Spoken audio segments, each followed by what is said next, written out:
बिस्मिल्लाहिर्रहमानिर्रहीम। अस्सलाम वालेकुम। School based assessment 2024-25 mid term का ग्रेड 8 का मैथ का पेपर आपके साथ आज शेयर करेंगे।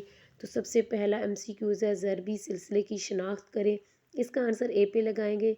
उसके बाद दूसरे क्वेश्चन का आंसर आपने डी पे लगाना है। सवाल नंबर जो 3 है उसका आंसर आपने डी पे लगाना है। इन एमसीक्यूज़ को गौर से देख लें और इनको याद कर लें। मैं आपको साथ साथ बताती जाऊंगी। फिर उसके बाद एमसीक्यूज़ नंबर 5 है उसका आंसर आपने डी पे लगाना है। एमसीक्यूज़ नंबर 6 है उसका आंसर आपने बी ऑप्शन पे लगाना है। और एमसीक्यूज़ नंबर 7 है उसका आंसर आपने ए ऑप्शन पे लगाना है। सवाल नंबर 8 है उसके बाद आपने उसका आंसर डी पे लगाना है।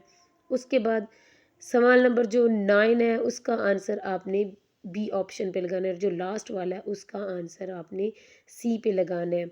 हिस्सा दो में अगर उसकी तरफ बढ़े तो उनसे बढ़ने से पहले मैं आपको बता दूं कि इंग्लिश मीडियम के जो गेस्ट पेपर है वो इसी वीडियो में आगे चल के मैं आपके साथ शेयर करूंगी। सवाल नंबर 11 आप गौर से देख लें, इसके दो पार्ट होंगे। तो दो सवाल दिए गए। सवाल नंबर जो 12 है उसका भी दो पार्ट दिए गए होंगे। कीमत मालूम करनी, कीमत आपको दी गई है।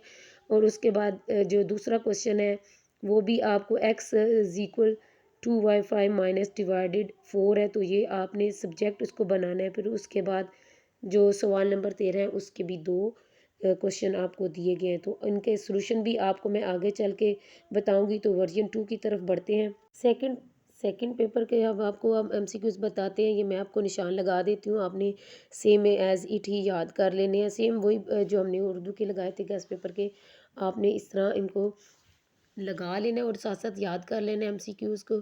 जो फर्स्ट है उसका आपने ए पे लगाना है, सेकंड एमसीक्यूज़ का आपने डी पे, थर्ड का भी डी पे लगाना है, फोर्थ का आपने ए पे लगाना है और फाइव का आपने डी पे लगाना है, सिक्स का भी आपने बी पे लगाना है और सेवन्थ एमसीक्यूज़ है उसका आपने ए पे लगाना है, एट का आपने लगाना है डी ऑप्शन पे, नाइन का आपने लगाना है बी पर और जो टेंथ वाला एमसीक्यूज़ है उसका आपने लगाना है सी ऑप्शन पे।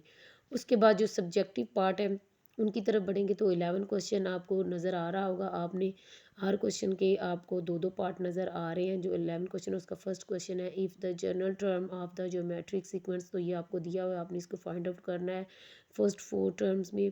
उसके बाद नीचे जो बी पार्ट है उसको सिंप्लीफाई करना है। और क्वेश्चन नंबर 11 है 12, उसके बाद फाइंड करनी है आपने वैल्यू।